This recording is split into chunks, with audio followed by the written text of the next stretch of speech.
Antes de agradecer. Comedida. Espera o dia em que vai poder frequentar as aulas de equitação. No jogo de esgrima, em alto nível, as mulheres enfrentam os homens de igual para igual, sem menor problema, muitas vezes ganham, inclusive. As meninas podem até festejar as vitórias, mas tem que manter uma aparência discreta. Batom claro, leve, brinco pequeno, só anel. Um anel na mão, assim, nada muito chamativo. Cabelo solto? Não pode. Caso que não combina com a boina. Os meninos não reclamam. Isso não vai tirar a feminilidade da garota, entendeu? Porque o que importa mais é a essência da garota, sabe? A disciplina pode ser rígida, mas existe sempre um lugar para a paquera. Eu gosto de um garoto de lá. A escola inteira já sabe. Para o namoro também existem restrições. Mão dadas e qualquer gesto que possa dizer que o namoro é ostensivo. Um namoro dessa forma pode comprometer até a própria disciplina. Solução? Ou tem que namorar escondido ou tem que sair no final de semana. Mas dá pra namorar escondido? Dá. O pessoal procura, Tipo assim, eles acham. você tá num lugar que não tem ninguém. Ah, não sei, aí você... E se alguém der o flagra? A gente leva punição. Aí tem que vir sábado, domingo de manhã, ficar estudando. O que é que elas diriam para uma menina que estivesse pensando em entrar para o colégio? Velho, muito bom.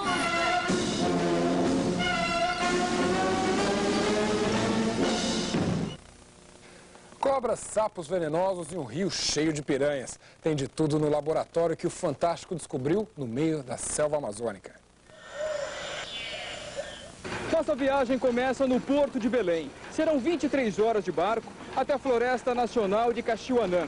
E fica distante daqui 400 quilômetros em linha reta. No barco, moradores da região e muitos pesquisadores. Nós vamos acompanhar a aventura deles, que a partir de agora passa a ser nossa também. 7h30 da noite, 190 passageiros se espremem no barco que liga a capital do Pará ao município de Breves. Para passar a longa noite, vale tudo. Tem os que dormem cedo, para não perder o lugar na rede. 8h15 da manhã, chegamos ao Porto de Breves, cidade de pescadores e madeireiros. Já cumprimos metade da maratona. De um barco para outro barco. Nesse aqui, nós vamos viajar por mais 10 horas. Aqui embaixo, equipamentos, alimentação, tudo que precisamos para uma viagem tranquila. No fundo, uma surpresa. O nosso mascote, um tamanduá, que foi apreendido pelos técnicos do Ibama e que vai ser solto na floresta. Vamos deixando para trás a água barrenta, as canoas e a balsa que leva à destruição. Já estamos viajando há quase 24 horas. Não é sacrifício. Que nome que tem? Não é sacrifício ou o quê? Prazer de encontrar a natureza, uma das naturezas mais bonitas que nós vamos encontrar aqui nessa parte da Amazônia. Entre os pesquisadores, o mais ansioso para chegar à Floresta Nacional de Caxiuanã é um biólogo americano. É uma novidade para mim, porque eu tinha esse sonho para visitar a Amazônia e agora está realizado. Depois de 25 horas, chegamos ao destino. A Estação Científica Ferreira Pena, criada pelo Museu Emílio Gueldi de Belém, que tem cara de hotel. Quase 3 milhões de dólares de investimento, 33 mil hectares de área, 1.700 pesquisadores em 5 anos. Em média, nós recebemos 15% de pesquisadores estrangeiros. Qual a reação deles? Eles ficam maravilhados, né? Lembra da promessa de soltar o tamanduá? Meio sem jeito, o nosso mascote ganha liberdade. Andar com segurança na mata, só com quem conhece muito bem. Esse é prático. Prático? É, prático para quem já conhece, né? Eu uso só a minha peconha. Vamos colocar isso aí, é peconha, né? Então vai, boa sorte. R$ 35,00 por dia. É o que Araquém ganha para escalar as árvores de até 50 metros de altura. No outro ponto da floresta, um trabalho solitário. Gravador, binóculo e um posto privilegiado para observar os pássaros, acima da copa das árvores. 30 pesquisas são desenvolvidas atualmente na estação. O trabalho com sapos e cobras é o mais avançado. Não é à toa que Caxiuanã significa terra das cobras em Tupi-Guarani. Além da venenosa comboia, o biólogo Renan Bernardi encontra o pequeno e perigoso sapo amarelo. Algumas espécies dessa família, os índios utilizam o veneno nas aurabatana e nas flechas. A natureza é tão equilibrada que dá até para nadar no rio que tem piranhas. Pescar também. A matéria é ciências, tá? O assunto, animais vertebrados. Para manter o local intocado, a estação fez um pacto com os 67 vizinhos. Escola e energia em troca da preservação. Eu penso que isso continue sempre sendo protegido e que não deixe ela ser devastada. Para um dia os nossos filhos tão pequenos verem como foi a natureza, como é a natureza completa.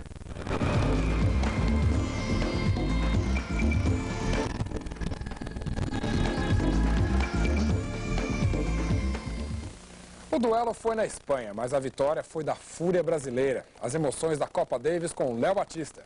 E foi bonito, Zeca. Gustavo Kuerten foi arrasador. Venceu com facilidade o segundo melhor tenista do mundo e levou a equipe brasileira às quartas de final da Copa Davis. Nem a pressão da torcida espanhola conseguiu parar o Brasil. A torcida espanhola parecia um adversário difícil. Carlos Moyá também. Até a semana passada, ele era o número 1 do tênis mundial. Mas nada disso assustava Gustavo Kuerten. O brasileiro entrou em quadra determinado a relembrar as imagens daquele Guga que conquistou Roland Garros há menos de 2 anos. Estava inspiradíssimo. Nas mãos dele, a classificação do Brasil para as quartas de final da Copa Davis. No primeiro set, depois de deslocar Moyá de um lado para o outro várias vezes, Guga acabou forçando um erro do adversário. 6-2. Vai igual ao primeiro set, Brasil. O segundo set foi um pouco mais complicado, mas Moyá, mesmo com o apoio da torcida local, não conseguiu se recuperar. Irritado com alguns lances, chegou a perder a calma. Quem sofreu foi a raquete. E depois de uma longa troca de bolas, que durou 23 segundos, Guga fechou o set com esta deixadinha. 6-4. A torcida brasileira, embora reduzida, vibrou. Brasil. Se os espanhóis esperavam uma reação do seu maior tenista, o que tiveram foi uma grande decepção. Guga era um gigante. Com golpes fortes e precisos, estava arrasador. Arrasador como o placar do terceiro set. 6-1, 3-0 na partida.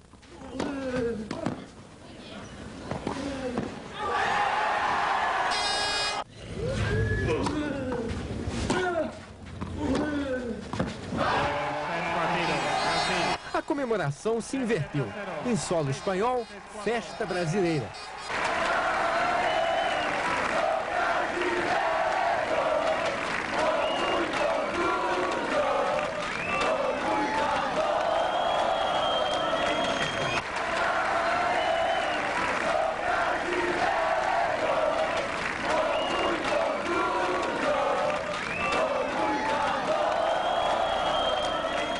Mas é claro que a festa não terminaria ali. No hotel, brinde com champanhe para eternizar a vitória. Uma vitória que nos bastidores não foi tão tranquila assim. O cara, de repente, 1h da manhã, acorda, liga a televisão e fala assim, não consigo dormir. Fico lá do lado, ontem à noite. Esse aqui quase desmaiou no elevador. Tudo relembrado com muito bom humor. Guga com coque no cabelo e tudo. Pelo nível do ranking do adversário, a gente era, zebra total, né? Viemos pra cá pra ver o que dava. Acho que isso aí ajudou a nossa equipe também. A gente entrou mais relaxado. Eles pressionaram mais com a torcida. A gente usou desse clima aí, favoreceu a gente conseguiu ficar tranquilo. E acabamos ganhando. Então a gente sabia que, vamos dizer assim, a missão impossível, né?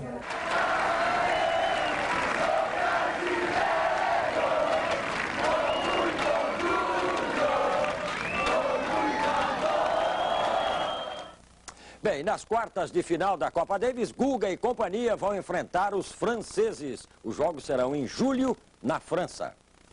Daqui a pouco, depois dos comerciais, você vai conhecer a cidade onde o sol brilha mais no Brasil. A polícia acusa.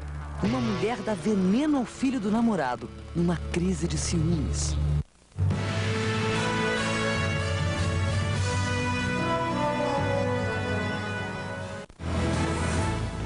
Momentos de emoção. Cenas decisivas. Personagens notáveis. O passado merece ser revisto. Quando a notícia vira história. Arquivo N, com Celso Freitas. Toda quarta, 11 da noite. Surpresas, curiosidades, informação e música. Um encontro com gente interessante que é a notícia. Almanac, de segunda a sábado, 00:30. Procura-se Fernando Rosendo da Silva, o Fernando Cruel, condenado a 80 anos de prisão por latrocínio e assaltos a bancos. Informações pelo telefone 081-425-4058. Núcleo de Repressão ao Assalto a Banco, Polícia Federal de Pernambuco.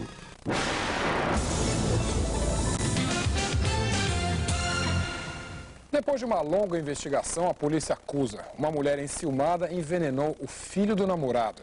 Uma história de terror que ainda não terminou. A mulher foi indiciada e vai ser identificada aqui apenas como a ex-namorada, porque a justiça ainda não decretou a prisão dela. Uma criança inocente, brincalhona, feliz. Gabriel Ferreira Jatobá era o filho caçula de Aparecida.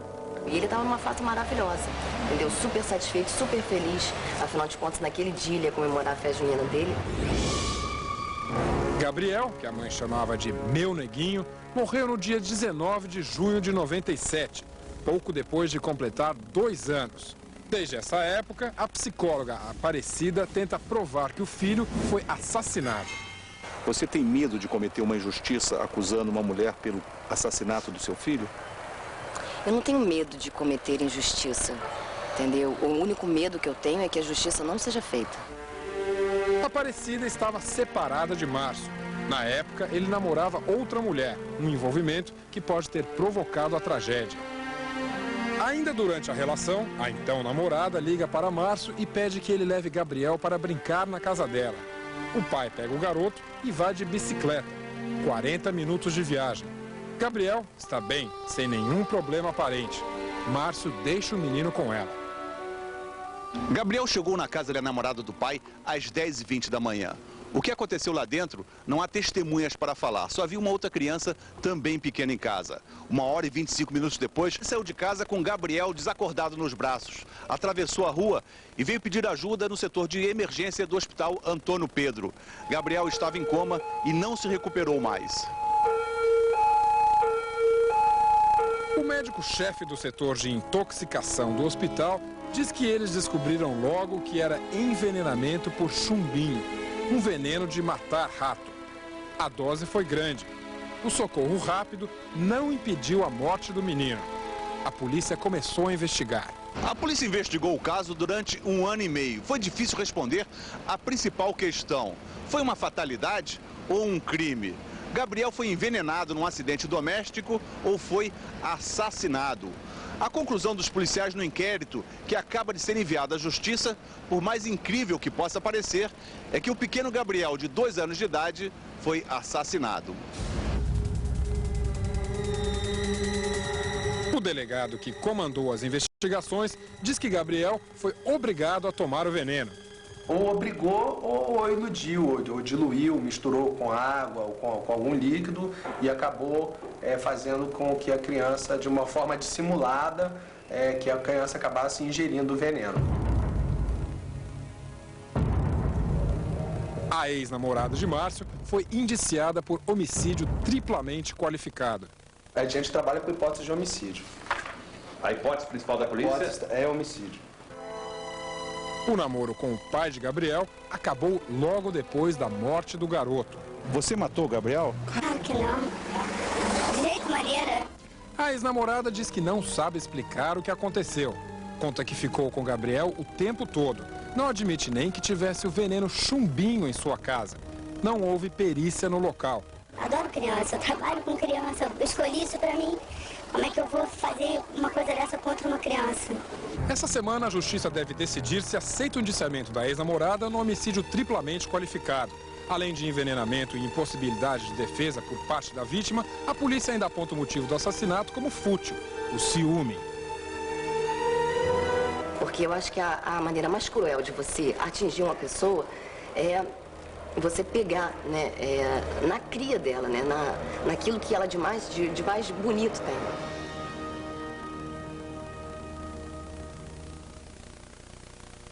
Uma cidade com o nome de santo recebe uma bênção dos céus, ou será um castigo. Em nenhum outro lugar do Brasil o sol brilha tanto quanto lá. Parece ironia, mas o sol que brilha com exagero numa cidade faz falta outra. Alto Sertão Paraibano. São Gonçalo fica a 470 quilômetros de João Pessoa. É um distrito do município de Souza. Tudo verde. O inverno chegou para alívio dos 7.000 moradores. Mudou um pouco só, né?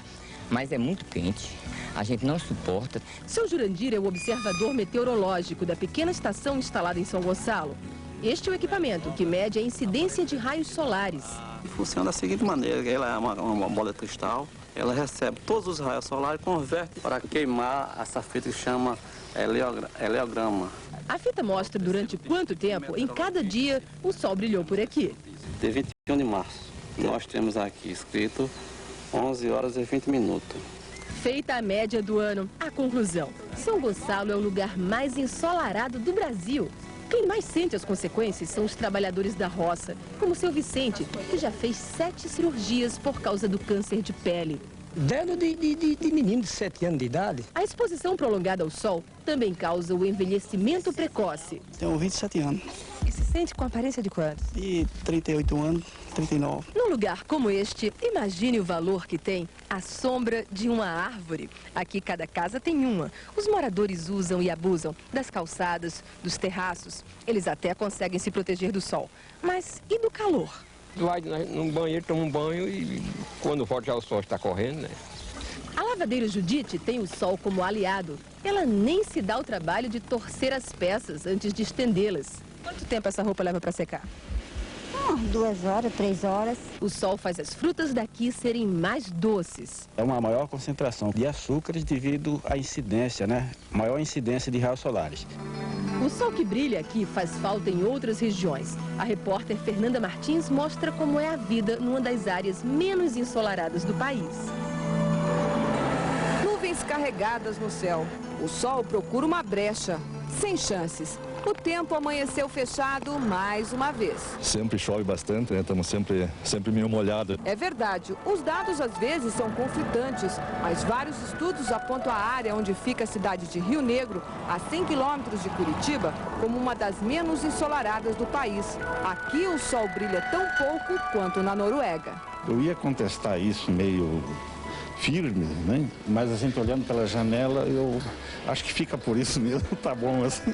A professora Maísa Margarete não tinha certeza, mas já desconfiava. A parede tá pretinha, né? E esse aqui é uma pintura de 1 ano, recente. O resto da casa é toda ela com umidade. Por causa da umidade, as donas de casa trabalham dobrado por aqui.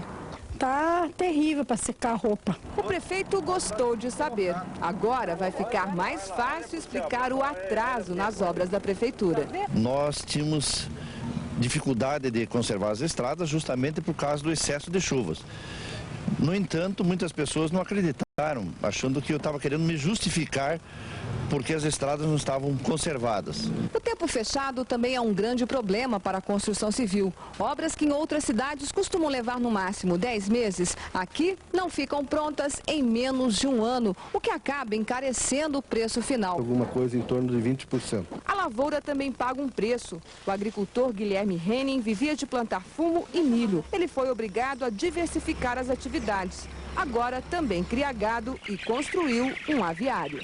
Se uma não der, com certeza a outra vai isso aí pode dar, né? Mas os moradores de Rio Negro não trocam a cidade por nada desse mundo. Sol, sem sol, sou Rio Negro. Tem tudo aqui, né? Tem gripe também? Tem também.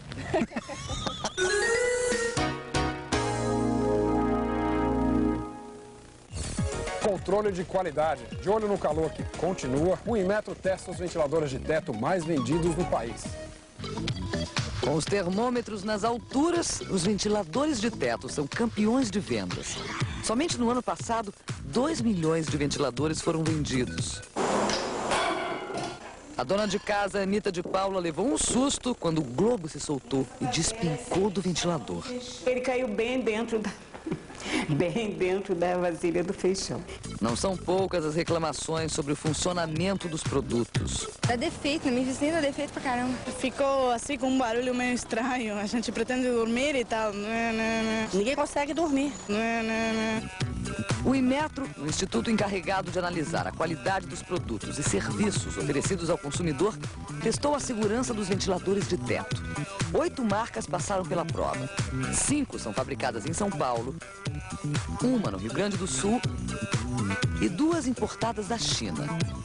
Os testes foram feitos no Instituto de Pesquisas Tecnológicas da Universidade de São Paulo. Primeiro teste, a vida útil dos aparelhos. Os técnicos deixam o ventilador ligado por 48 horas. Não pode haver fumaça ou faíscas. Nenhuma marca foi reprovada. Os técnicos agora querem saber se há riscos de o consumidor levar um choque ao fazer a limpeza do ventilador. A peça metálica simula um dedo que não pode tocar o motor no interior do aparelho. Foram reprovadas as marcas Argelux, Búzios, Capri, Delta Plus, Diplomata e Guarujá. Outro teste, ainda sobre a possibilidade de choque. O risco de choque elétrico, ele vai existir, na maior parte das vezes, na hora que você vai tentar tirar a lâmpada, né? Então a ideia, por exemplo, você pode tentar tirar a lâmpada e colocar o dedo, né? Ó, você faria isso para trocar uma lâmpada. Então você poderia tocar na rosca da lâmpada e poderia levar um choque por causa disso. Foram reprovadas as marcas Argelux, Arizona, Búzios, Delta Plus, Diplomata, Guarujá e Mainard 24. Em faxes à redação do Fantástico, os fabricantes comunicam que já avisaram ao Inmetro que vão corrigir as falhas apontadas nas análises. O índice de reprovação nos testes foi alto. Mas o Inmetro é otimista quanto à melhoria na qualidade dos produtos. Nós verificamos que falta muito pouco para os fabricantes adequarem o seu produto às normas técnicas aplicáveis. São questões de projeto e questões que não têm um custo elevado para que essa adaptação seja feita. É o que esperam os consumidores.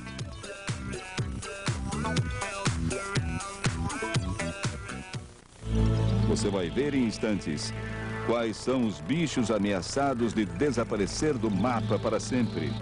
E já já, o encontro emocionante da família que o destino separou.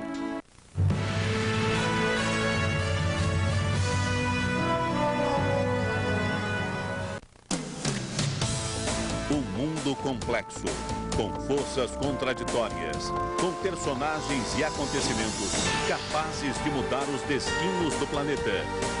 Para pensar o futuro, uma reflexão sobre os grandes temas da atualidade. Especial Internacional, com William Bach, Mônica Waldvogel e Jorge Pontual. Toda quinta, 11 da noite. Escrever, sonhar, criar vidas e mundos, repensar a realidade, a literatura e seus mestres.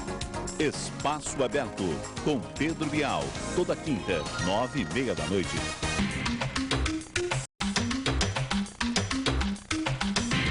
Quero ser goleiro, porque ganha muito dinheiro e eu não vou ser frangueiro. Eu quero viajar para a Austrália, porque lá eu nunca fui lá e eu sei falar inglês, aí eu posso conversar com o senhor me dirá. Além da Disney e da Austrália, eu quero ir para Roma, porque eu quero ver os romanos, quero ver como é a letra deles também. Eu quero casar com uma mulher boa, porque se eu eu casar com uma mulher minha, ela vai ficar enchendo meu saco. Eu vou trabalhar bom, quero que eu ganhe muito dinheiro e não quero ser despedido nem dispensado.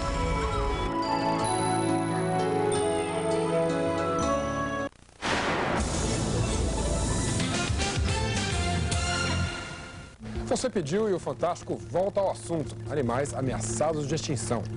Vai começar agora uma expedição a 3 frentes de batalha, abertas para salvar animais que podem desaparecer do mapa do Brasil. Primeira escala, Ilhéus, Bahia. O som agudo é sinal de que há preguiças por perto. São as fêmeas no cio cantando para atrair os machos. Mas este também é o grito de socorro de uma espécie ameaçada de extinção. A destruição das matas deixou as preguiças de coleira expostas aos predadores. Erguido numa área conhecida como Matinha, este centro de reabilitação virou um refúgio para as preguiças, que chegam estressadas e são tratadas com toda a atenção e carinho. Em 6 anos, o projeto acolheu 57 preguiças. 21 voltaram a viver na natureza. 11 morreram. O restante continua em fase de recuperação. Segunda escala, Ilha de Itamaracá, Pernambuco. O cenário da luta para salvar um gigante dócil e ameaçado, o peixe-boi. Por esses tanques já passaram 31 peixes. Eles trazem histórias parecidas. Ainda recém-nascidos se perdem das mães e encaram nos bancos de areia. Chegam famintos, debilitados, às vezes doentes. Aqui no projeto Peixe-Boi, recebem todo o carinho e os cuidados que precisam para sobreviver. A começar pela refeição. A mamadeira é reforçada. A mamadeira tem leite integral, leite deslactosado, que é um leite especial, cereais e vitaminas. Grandalhões podem pesar até 800 quilos. São vegetarianos, devoram capim e alface. 4 filhotes já nasceram no cativeiro. Os técnicos garantem, a reprodução em cativeiro é uma esperança para a espécie. Em pouco tempo a gente vai conseguir tirar o peixe-boi de criticamente ameaçado de extinção e torná-lo uma espécie que a população realmente vai conseguir vê-los ao longo das praias. Terceira escala, Curaçá, sertão da Bahia. As caraibeiras que margeiam o riacho são a morada preferida da última ararinha azul em liberdade no planeta. A ave nordestina pagou caro pela raridade e beleza. Quase foi exterminada pela cobiça dos traficantes. Esse exemplo da ararinha é extremo, né? De ter chegado ao absurdo de sobrar um bicho só. Nossa guia, a bióloga Yara de Mello, é a coordenadora do projeto Ararinha Azul, criado há 8 anos para estudar e proteger o sobrevivente solitário. A saga da mais ameaçada das aves virou música nos versos do compositor do sertão. Eu vou, suave e solitário, revo ao céu azul da tua cor celeste. Os biólogos tentaram arranjar um casamento para o único macho em liberdade. Trouxeram uma fêmea que vivia em cativeiro, mas quando ela chegou, encontrou uma rival, uma maracanã. A fidelidade do noivo impediu o casamento com a ararinha. Essa é uma das características da espécie. O casal se mantém unido até o fim da vida e o macho permaneceu fiel à maracanã. O problema é que o casamento da ararinha com a maracanã não produz filhotes. Os ovos não fecundam. Além desta ararinha de Curaçá, a única em liberdade, outras 44 vivem em cativeiro no Brasil e no exterior. Agora os biólogos querem saber como a espécie se adaptaria à liberdade. Os técnicos se esforçam para minimizar o massacre promovido pelo próprio homem. A capacidade de destruição do homem é muito grande, mas a gente também tem a capacidade de recuperar, né?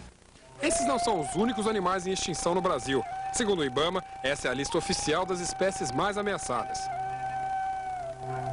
Onça-pintada, lobo-guará, jaguatirica, jacaré-açu, tartaruga marinha, pirarucu, macuco, arara do peito roxo, mico-leão dourado, mico-leão da cara dourada, mico-leão preto e mico-leão da cara preta. E chegou a hora dos gols pelo Brasil. Léo Batista. O Cruzeiro conquista a Copa dos Campeões Mineiros. O Paraná também é finalista da Copa Sul. Começamos com o Campeonato Paulista. Em Santa Bárbara do Oeste, o São Paulo consegue a 5ª vitória consecutiva. Varley cruza e França completa de cabeça. 1-0. Segundo tempo, outra vez França. Ele recebe na entrada da área e chuta rasteiro. 2-0 São Paulo. Nos acréscimos, o gol de honra do União. Elson bate de fora da área e diminui. Final, São Paulo 2, União Barbarense 1. O São Paulo é líder do grupo 3 com 16 pontos. No Morumbi, o clássico Corinthians e Portuguesa. Cris chuta em cima de Alexandre. Na sobra, ele dá um lençol no goleiro Ney e faz 1-0 Portuguesa. E na comemoração, o gol Coelhinho da Páscoa. O Corinthians reage, Silvinho levanta na área, Edilson cabeceia, Fabiano rebate, Ricardinho confere. 1-1. Augusto cobra a falta e coloca a Lusa novamente na frente. 2-1. Didi vai à linha de fundo, cruza para Evandro fazer o terceiro da Portuguesa. 3-1. No segundo tempo, Marcelinho coloca a bola na cabeça de Edilson. Portuguesa 3, Corinthians 2. Cobrança de falta, Alexandre rola, Emerson acerta o ângulo. Final, Portuguesa 4, Corinthians 2. Paraná Clube e Coritiba jogam pela Copa Sul em Curitiba. No primeiro tempo, Ian cobra escanteio da direita, Flávio Costa faz de cabeça. Coritiba 1-0. Segundo tempo, Lúcio Flávio acerta a trave na cobrança de falta. No rebote, Adilson empurra para a rede. Tudo igual e 1-1. Aos 22 minutos, o goleiro Regis sai jogando errado, Ian domina e chuta de longe. Coritiba 2-1. 2 minutos depois, Reginaldo Vital invade a área e sofre pênalti. Ele mesmo cobra e empata, 2-2. Aos 33, a virada do Paraná. Reginaldo Vital toca para Everaldo, que chuta de fora da área, 3-2 Paraná. Já nos descontos, Carlos Alberto Dias domina e bate no canto. Final, Paraná 4, Coritiba 2. Com a vitória, o Paraná Clube vai decidir a Copa Sul contra o Grêmio de Porto Alegre. Atlético Mineiro e Cruzeiro decidem a Copa dos Campeões Mineiros. Valdo faz 1-0 para o Cruzeiro aos 2 minutos.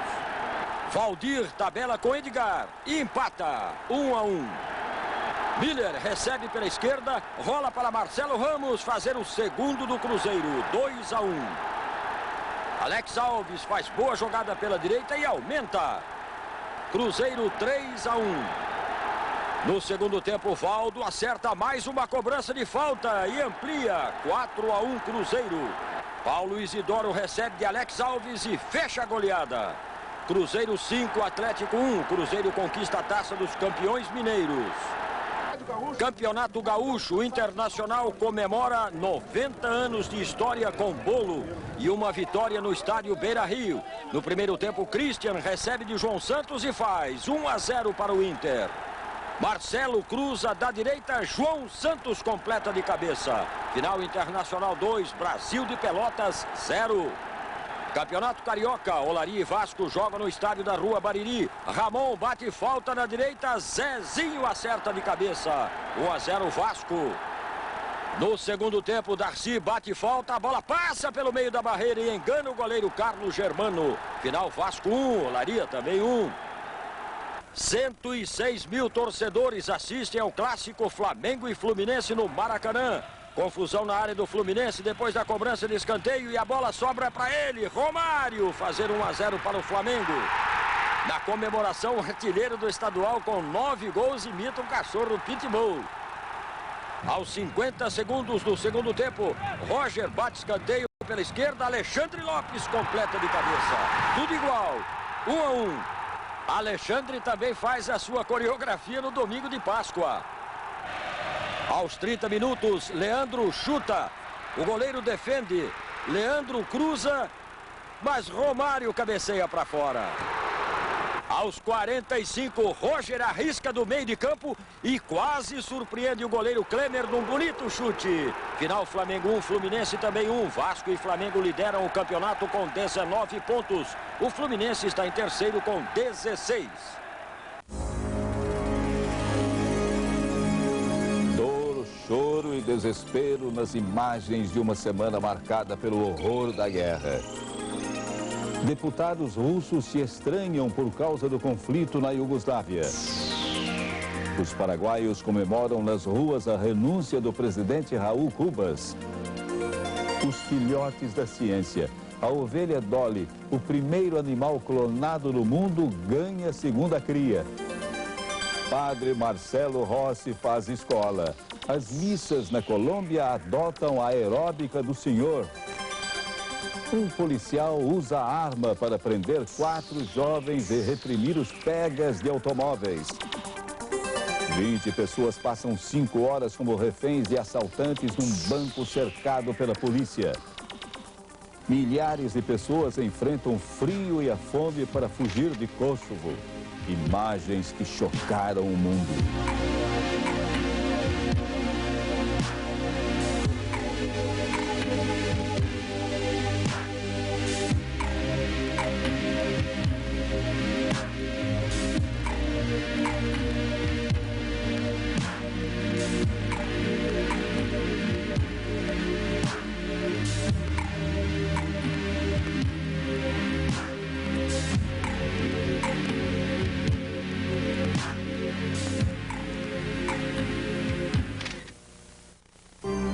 Uma brasileira vai julgar os criminosos de guerra na Europa. Bonita, charmosa, corajosa. A paranaense Cristina Romanó, de 37 anos, é a nova procuradora do Tribunal Penal Internacional em Haia, na Holanda, onde são julgados os crimes de guerra na ex-Iugoslávia. A experiência pessoal é fantástica, porque primeiro é uma honra ter sido escolhida, é uma honra poder levar a experiência brasileira e o Brasil numa participação internacional, no organismo, fazer parte dos quadros de um organismo internacional num momento histórico desse. Depois de 10 anos como procuradora da República em Curitiba e de um curso de mestrado em Direito Internacional nos Estados Unidos, Cristina conseguiu uma das 6 vagas que foram oferecidas a profissionais de todo o mundo. Vai chefiar uma equipe de investigação dos crimes de guerra e violação dos direitos humanos. Volta e meia, com certeza, eu terei que me deslocar lá para dar atenção, para poder dirimir qualquer dúvida ou qualquer problema que eles possam ter. E eu acho que eu estou preparada, hein? A procuradora Cristina Romanó já está trabalhando no Tribunal de Haia. Ela falou com a gente por telefone e disse que alguns dos crimes são mais bárbaros do que os da guerra da Bósnia, mas, por orientação do tribunal, ela não pode gravar entrevista. O conflito na Iugoslávia. Os Estados Unidos vão mandar 24 helicópteros de guerra e 20 mil soldados para as fronteiras de Kosovo. Um jornal britânico revela que as forças aliadas preparam uma invasão por terra. Para aliviar o drama dos refugiados, 6 países que integram a OTAN anunciaram que vão dar asilo temporário a 100 mil albaneses. O refugiado albanês Milaim Belonica é o único homem que ficou vivo no seu vilarejo. Foi Milaim que gravou estas imagens no interior de Kosovo. Casas destruídas, dezenas de corpos no chão. Os soldados sérvios executaram todos os homens da vila. Eram mais de 100. Milaim só escapou porque conseguiu se esconder. Gravei essas imagens para que meus filhos e meus netos nunca esqueçam o que os sérvios fizeram com a gente, diz Milaim. Mais de 80 mil albaneses foram expulsos de Kosovo nas últimas 24 horas. A fome e as doenças multiplicaram as mortes na fronteira. Depois de muitos apelos, o governo da Macedônia aceitou receber novos refugiados. Mas isso não resolve o drama dos albaneses. É preciso acabar com o conflito. O jornal inglês Sunday Times revela: as forças aliadas se preparam para invadir a Iugoslávia por terra. O Sunday Times informa que a OTAN vai usar 60 mil soldados para entrar em Kosovo.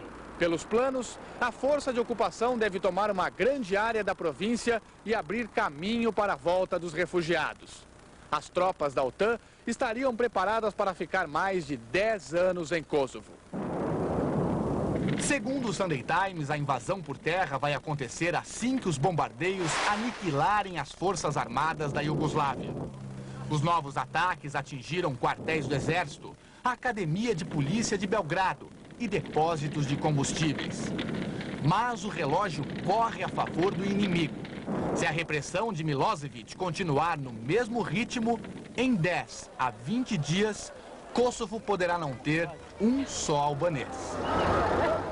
Os 3 soldados americanos capturados por forças sérvias não vão ser julgados. O ministro do governo iugoslavo, Milan Božić, disse à rede americana ABC que os 3 militares serão libertados quando acabarem os ataques da OTAN. Você vai ver a seguir quem são as almas penadas que assustam um dos mais belos museus do Brasil. Nossos repórteres mostram onde o pagode deu os primeiros passos.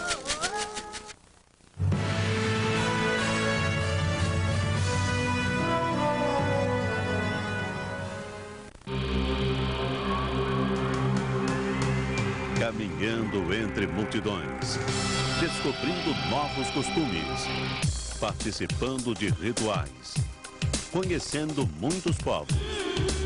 Existe um planeta fascinante para você explorar. Pelo mundo. Apresentação Eduardo Grilo e Cristiane Pelágio. Toda sexta, 11 da noite.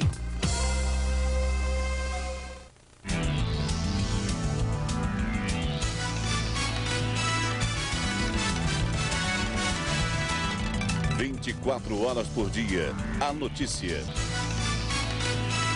Para manter você sempre informado, um panorama ágil do que acontece no momento. Em cima da hora, de segunda a domingo, no começo de cada hora. Atenção, criança desaparecida. Aston Alisson da Silva, 9 anos. Desapareceu em abril de 94 na cidade de São Carlos, interior de São Paulo. Informações pelo telefone 021 286 8337. Fundação para a Infância e Adolescência.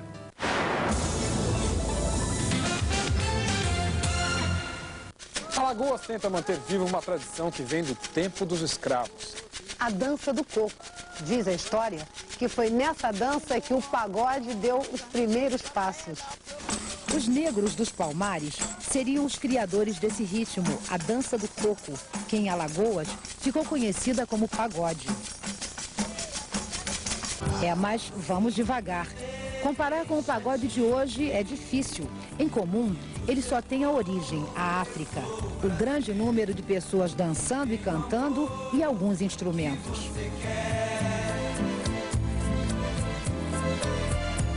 Aquele para mim não é um pagode, ali é um, como é que se diz? Ali é um divertimento de violão. Diga onde você vai, eu vou varrendo. Diga onde você vai, eu vou varrendo. Aprendi o que é a vida. Doce na terra querida. E não teve um nome para botar naquela brincadeira dele, eu acho que achou que o pagode é mais interessante. Hoje, mestre Hilda, quase 100 anos, ainda comanda um grupo de pagode que tenta mostrar com os pés como tudo começou. Eu me lembro dos meus pais, dos tempos antigos, que eu aprendi isso tudo e não quero deixar. Você diz que amor não dói, amor dói no coração. Coco, samba, semba, pagode. Antigamente também era assim, só no sapatinho. Só no sapatinho, só no sapatinho. A palavra pagode também quer dizer reunião festiva. E foi Paulinho da Viola que no início dos anos 70 tornou a palavra pagode mais conhecida. Domingo, vai na casa do papai. Tem um tremendo pagode que você não pode imaginar. Também era dançando coco ou pagode que no passado era possível suportar uma vida de tantas dificuldades. Ano 2000 chegando e aqui no nosso país ainda tem gente que constrói casa desse jeito. de taipa na mão. Trabalho duro, trabalho difícil, mas que esse pessoal torna mais fácil de uma maneira muito simples. Tudo isso vai terminar num grande pagode. No coqueiro, tira o coco e papai, eu não quero que me deixe esse coqueiro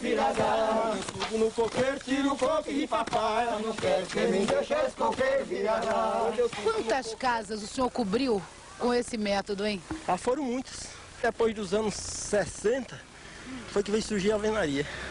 Antes, todos os moradores tiveram a felicidade de morar numa casinha tapadinha com as mãos, batendo barro. Acaba cantando aqui no barreiro. Agora o pagode ajuda a levar esse trabalho. É muito gostoso a noite quando a gente cai no pagode. Quando o barro estiver pronto, Maria. Ô Maria, ô Maria. Mas nós precisamos pisar, ô Maria. Nada é difícil, tudo é bom. Em Arapiraca, a 150 quilômetros de Maceió, a tradição se mantém. A cada nova casa de taipa, um pagode.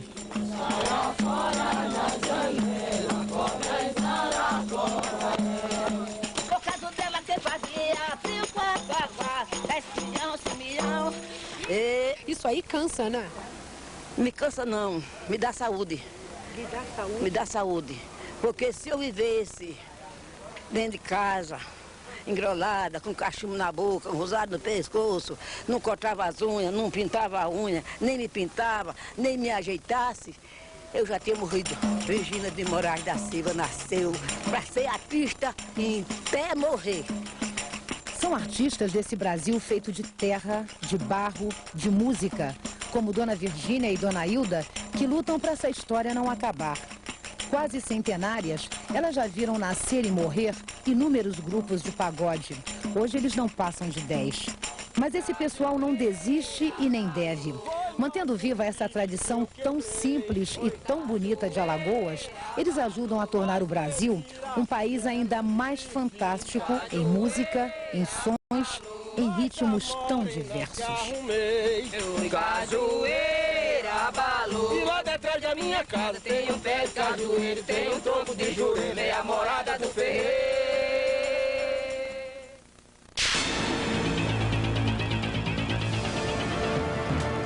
Fogo no 12º andar de um prédio comercial no centro de Manhattan, em Nova York. As chamas e a fumaça tomam quase todo o andar. Para desespero de José Gallegos, que trabalhava no prédio quando o incêndio começou. O bombeiro Patrick Barr lembra da situação dramática.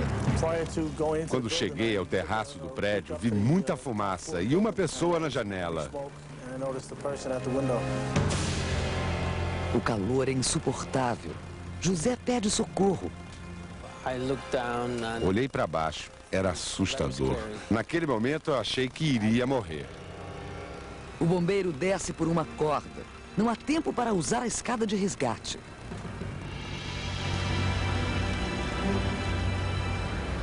Patrick alcança José, que quase sem forças pula sobre ele e é salvo. Mas eles ainda correm perigo. Os bombeiros que estão no terraço não conseguem puxar os dois. Eles ficam presos à corda, girando no ar. O perigo agora é que o fogo quebre o vidro da janela e atinja os dois. Mas Patrick tem uma ideia. Quebrei o vidro da janela para chamar a atenção de um bombeiro que estivesse naquele andar. Os bombeiros ouvem o barulho. O resgate é um sucesso. Considerado herói, Patrick é condecorado pelo ato de bravura. Mas, para José Gallegos, Patrick foi mais do que um herói. Eu acho que os bombeiros são mais do que heróis. Isso é pouco para definir o que eles fazem por nós.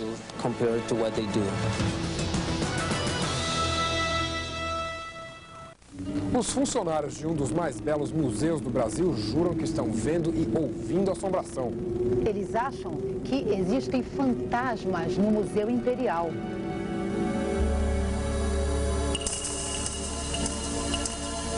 No Museu Imperial Imperial de Petrópolis está o mais rico acervo do segundo reinado.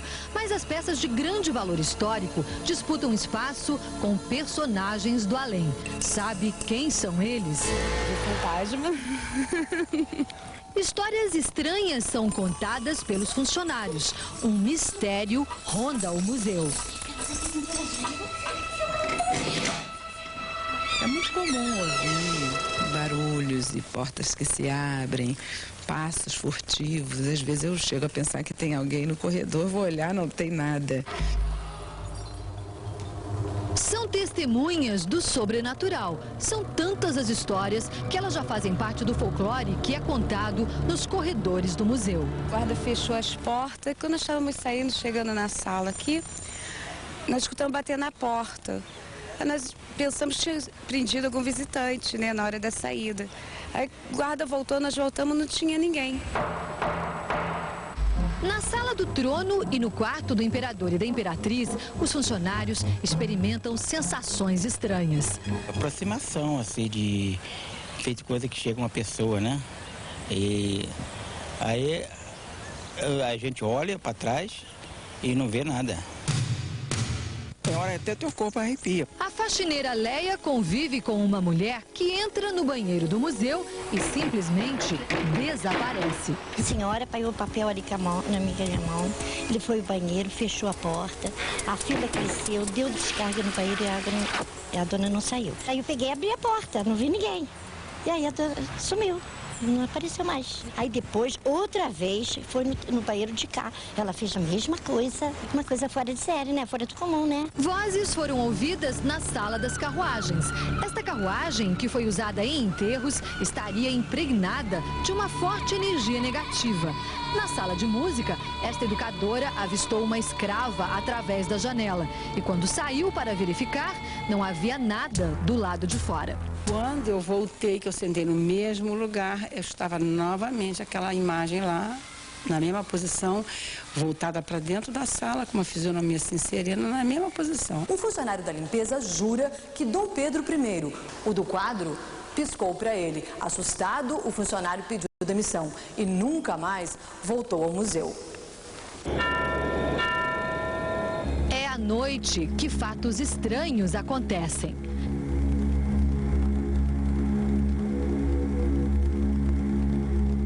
Foi na escuridão que o segurança do museu viu de longe uma pessoa dentro da guarita. Mas quando chegou perto... Fui aproximando e vi realmente um vulto que desapareceu com a minha chegada, foi desaparecendo. Exatamente à meia-noite da sexta-feira, dizem que uma mulher de branco atravessa os jardins do museu. Havia filas no portão para esperar a aparição dela. É um mistério, realmente era um mistério. Os mistérios do Museu Imperial não afastam os visitantes. Todos os anos, são 300 mil pessoas que vêm até aqui para ver o acervo e ouvir as histórias contadas pelos funcionários. O espírito que está aqui, ou esses espíritos, são muito positivos. Talvez eles estejam nos ajudando aqui a fazer o nosso trabalho, a cuidar dessas coisas que eles deixaram, né? Que é de todos nós, brasileiros.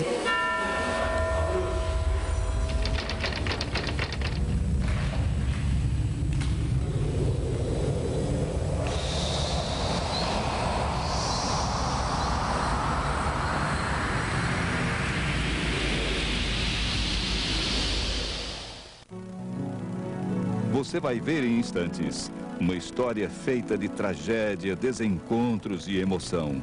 Há 40 anos, este americano sonhava com um dia em que resolveria um mistério no Brasil. O dia chegou.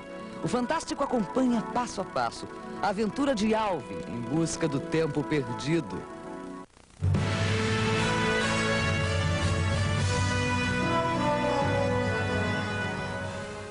Desde que o Brasil abriu as fronteiras para os refugiados políticos, eles não param de chegar ao país.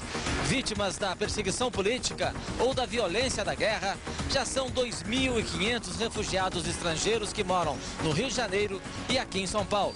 Eles vêm em busca de paz, mas acabam enfrentando uma dura realidade. Eu descobri que governo nenhum no mundo tem uma preocupação para educar as minorias.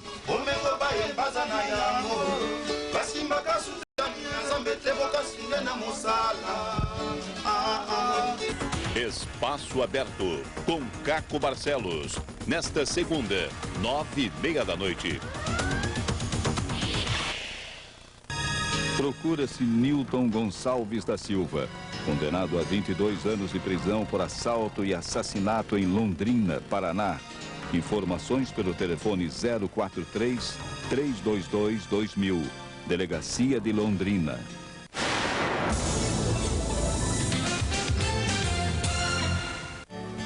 Um americano que perdeu a mãe brasileira num desastre de carro passa 40 anos esperando a hora de conhecer seus parentes brasileiros. Gente que ele nunca tinha visto. E o grande dia chegou. O Fantástico, que contou a história de Alvin domingo passado, localizou e reuniu a família que o destino separou. O pai americano e a mãe brasileira de Alvin morreram num acidente de carro na Califórnia, quando ele tinha 6 meses. Foi criada por um irmão do pai. Casou, teve 3 filhos, se separou. Os pais que o criaram morreram há 2 anos. Foi quando Alvin descobriu cartas da família brasileira, que a mãe adotiva tinha escondido por todos esses anos. Ele quis encontrar os parentes. Qual é a sua esperança agora? Que alguém veja esta reportagem e reconheça as fotos e diga: é meu primo, quero conhecê-lo. Aconteceu. Encontramos a família de Alvin. E agora, o repórter Flávio Fachel acompanha minuto a minuto como foi o dia em que o Brasil virou a terra dos sonhos desse americano. A primeira a chegar é tia Clarice. Viajou de Goiânia a Manaus para conhecer o sobrinho que até a semana passada vivia só na imaginação e nos sonhos dela. Agora não é mais sonho. Agora vai se tornar daqui a pouquinho realidade. E ele está quase chegando. Está quase chegando. E eu vou abraçá-lo. Muito. Ela confere a hora de chegada do voo de Alvin. Faltam poucos minutos. Pela fresta da porta, pede para falar com o chefe da segurança. Ela quer ver o avião chegando na pista. Deixa eu ver mais de perto meu sobrinho. Terá todo prazer abrir ali aquele portão, você deixa receber, eu ficar bem ali? Quando abrir, fico. Todo o apoio da senhora, tá? Já Clarice corre. O avião chegou.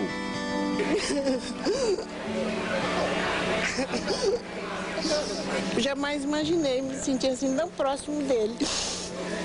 É o filho da minha irmã. Me lembra demais. Eu vou ver, foi mesmo que eu ver a minha irmã. Alvin, hello. My name is Flávio. Hi. It's Clarice.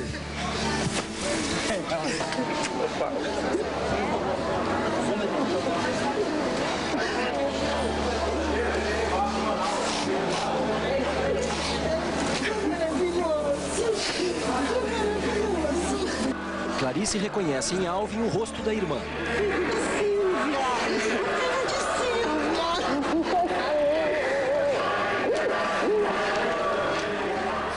Tia Clarice recebe um presente.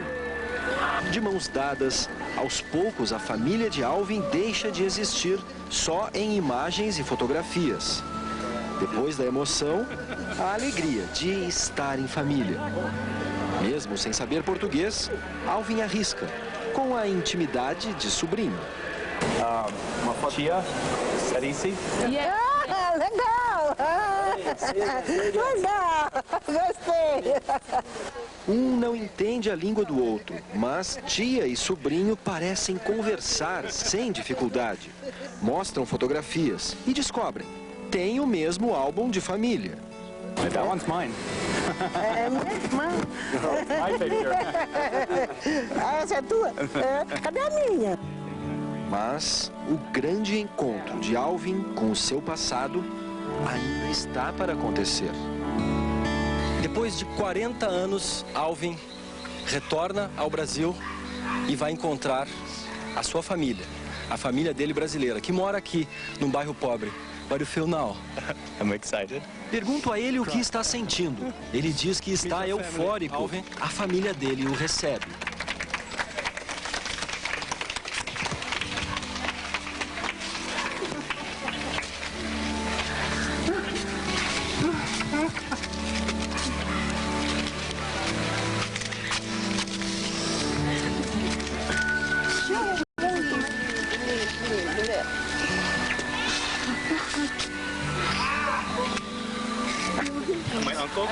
4 tios, 23 primos de até 4º grau.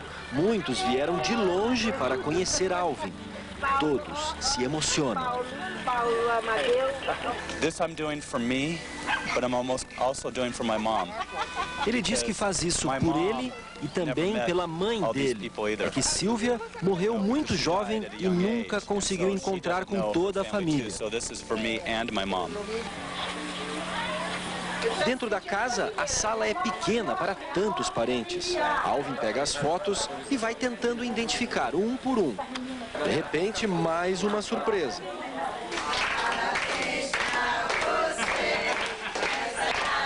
Alvin fez 40 anos dia 25 de março e ganha de presente da família uma cesta com produtos da região amazônica. Ele se sente em casa.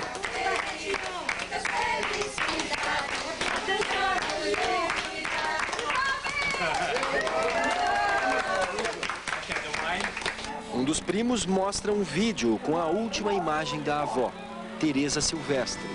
Alvin fica sabendo que ela morreu há 4 anos sem realizar o maior desejo dela, conhecer o neto. Alvin chora. No dia seguinte, ele decide visitar o túmulo da avó, que fica em outra cidade, do outro lado do Rio Negro. Durante a travessia, Alvin se impressiona com o rio, com a mata e com as casas flutuantes. O povoado é simples e o cemitério também. Os portões são abertos especialmente para a visita. No túmulo da avó, que nunca conheceu, Alvin coloca flores e sente que, de alguma forma, está finalmente realizando o sonho dela. Alvin Armer vive em 2 dias as emoções guardadas por 40 anos. No passado ficam as fotografias e cartas escritas em uma língua estranha. O sentimento de uma vida sem passado desapareceu. I love you. Eu te amo, tias. Te amo, tias. I have family now.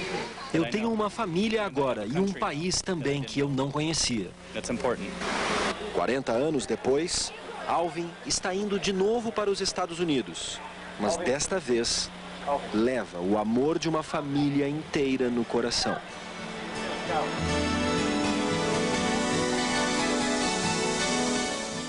E que tal começar a pensar no Fantástico de domingo que vem? Sobre qual desses assuntos você quer saber mais?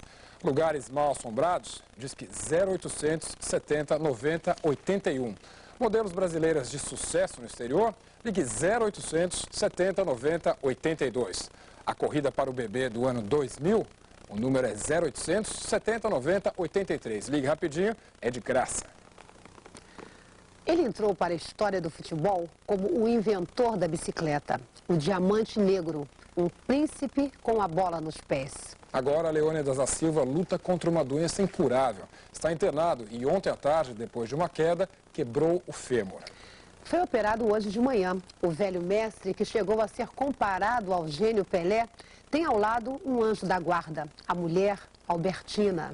Este é um trecho da reportagem especial exibida hoje pelo Esporte Espetacular. Há 5 anos, Leônidas da Silva vive nesta clínica para idosos na Grande São Paulo, onde recebe todos os cuidados e assistência médica. O custo de R$6.000 por mês é dividido entre a terceira mulher, Albertina, o São Paulo Futebol Clube e um empresário. Aos 85 anos, vítima do mal de Alzheimer, uma doença degenerativa do sistema nervoso, Leônidas não se lembra mais da bicicleta, a jogada que ele imortalizou.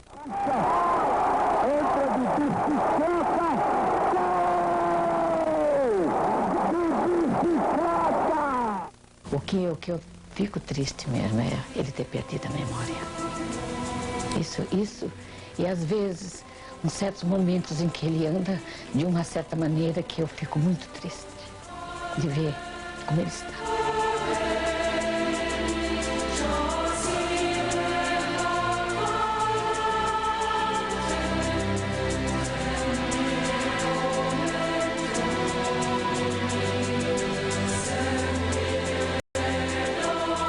A gente leva ele para passear de carro, ele fica olhando a paisagem, às vezes ele fala bonito, ele fala assim, sabe, bonito. Ele fala alguma coisa que deve ser lembranças do passado. Tem uma bola de futebol, você tava, acho que é de São Paulo, futebol, Clube de São Paulo, futebol.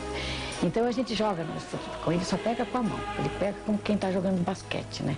Mas teve um dia aí que a gente jogou, ele levantou, eu joguei a bola pro pé dele e ele fez assim. Não fez assim, ele fez assim, de lado, como um jogador.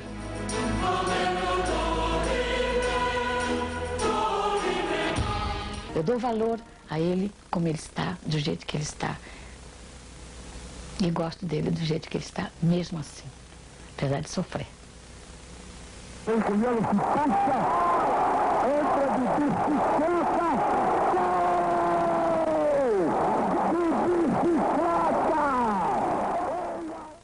Que amor bonito, não é? Leônidas se recupera da operação no fêmur na UTI do Hospital Oswaldo Cruz, em São Paulo. Ele ainda não tem previsão de alta. E agora as últimas notícias do Fantástico. A volta para casa dos paulistanos depois do feriadão de Páscoa. As principais rodovias que ligam o litoral e a região serrana à capital ficaram congestionadas. A estimativa é de que até o final deste domingo, 950 mil veículos tenham retornado a São Paulo. Um torcedor morre baleado pouco antes do jogo Flamengo-Fluminense no Maracanã, no Rio. Bruno Pereira Lírio tinha 20 anos. Testemunhas dizem que o rapaz foi morto por policiais militares que reprimiam uma briga. Um cão Rottweiler mata um menino de 8 anos em Boituva, interior de São Paulo. O cachorro pertencia ao pai da criança e ficava nos fundos do supermercado da família. O menino foi mordido no pescoço. O vereador Vicente Viscomi, que está preso, acusado de ser um dos chefes da máfia da propina em São Paulo, ficou hoje frente a frente com sua ex-assessora e namorada, Tânia de Paula. Segundo a polícia, ela reafirmou que o vereador recebia dinheiro de camelôs e comerciantes. Viscomi negou, mas a polícia acha que ele esteja mentindo. Um tornado mata 6 pessoas na cidade de Benton, no estado americano de Louisiana. As equipes de resgate ainda estão procurando sobreviventes sob os escombros. O tornado destruiu casas, virou carros e deixou a região sem eletricidade. O Papa João Paulo II abriu a cerimônia do Domingo de Páscoa com uma saudação em diversas línguas. In questo giorno sfolgoranno Felizes Páscoas e a alegria de Cristo ressuscitado. Falando para uma multidão de 100 mil pessoas no Vaticano, o Papa chamou Kosovo de terra martirizada e pediu às autoridades iugoslavas que abram um corredor humanitário de ajuda à população da região. O Fantástico termina aqui e pelo terceiro domingo consecutivo foi impedido pela Justiça Gaúcha de apresentar Mr. M, o mágico mascarado. A Rede Globo já recorreu da proibição e aguarda uma decisão final. Bem, vamos ver se domingo que vem, finalmente, a gente tem Mr. M de volta. Domingo, também vamos apresentar uma nova reportagem sobre lugares mal assombrados. Este foi o assunto escolhido por 69,6% das ligações. Boa noite. Boa noite.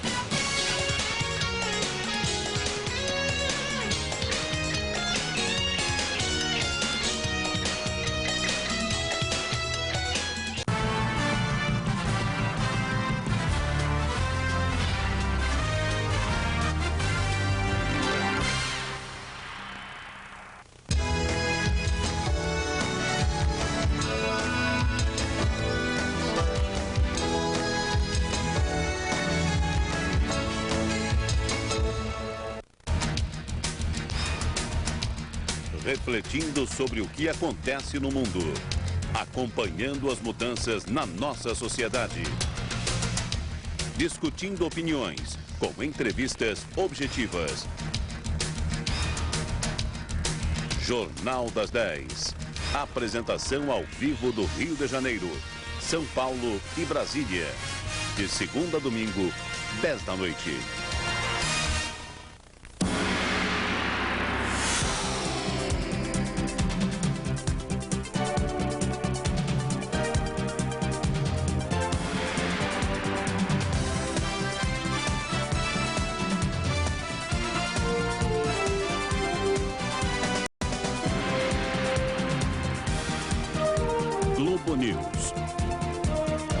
Aqui, você não é telespectador, é testemunha. Um panorama do que está acontecendo na economia. Para você planejar o seu dia a dia, tomar decisões importantes. As perspectivas do Brasil e do mundo. Tamara Leftel e Sidney Rezende no Conta Corrente. Segunda a sexta, 1h30 da tarde e 8h30 da noite.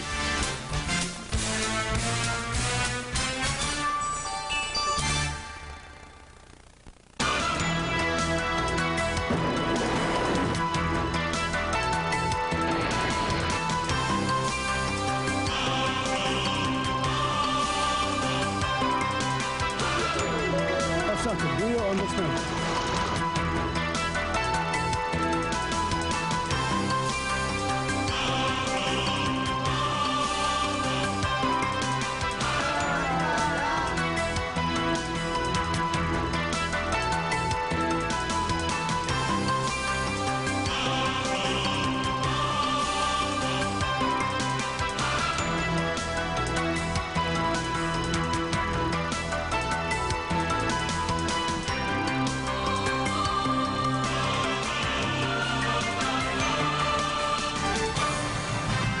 Aqui, você não é telespectador, é testemunha. Surpresas, curiosidades, informação e música. Um encontro com gente interessante que é notícia. Almanac, de segunda a sábado, 00:30. Ele é professor de História e Economia Política na Universidade de Harvard. O autor do best-seller A Riqueza e a Pobreza das Nações, David Land, examina a situação dos Estados Unidos, do Brasil e as perspectivas do século XXI. Milênio, com Lucas Mendes. Segunda e última parte, nesta segunda, 11 da noite.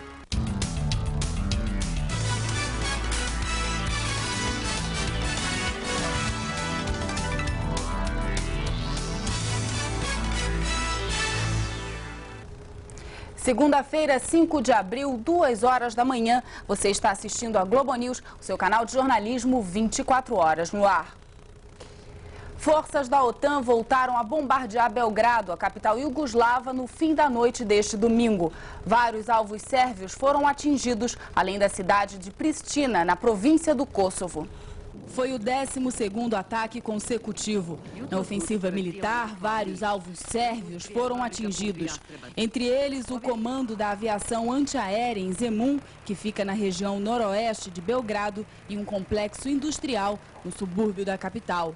Os ataques aconteceram às 2 da manhã de segunda-feira, no horário local. 9 pessoas morreram na explosão de uma fábrica clandestina de fogos de artifício na província chinesa de Hunan. 4 dos mortos eram crianças. As vítimas viviam nos arredores da fábrica, que ficava numa zona rural. O dono da indústria foi preso. Aviões da Força Aérea Israelense bombardeiam o sul do Líbano, deixando 9 pessoas feridas. Os aviões israelenses dispararam 6 mísseis contra supostas bases do grupo xiita Hezbollah. O Hezbollah luta contra a ocupação das tropas israelenses na chamada Zona de Segurança. 6 crianças e uma mulher de 57 anos ficaram feridas. Futebol. Show de gols no Campeonato Paulista. A Portuguesa venceu o Corinthians no Morumbi. A Matonense derrotou a Portuguesa Santista, que ainda não conseguiu uma vitória na segunda fase do campeonato.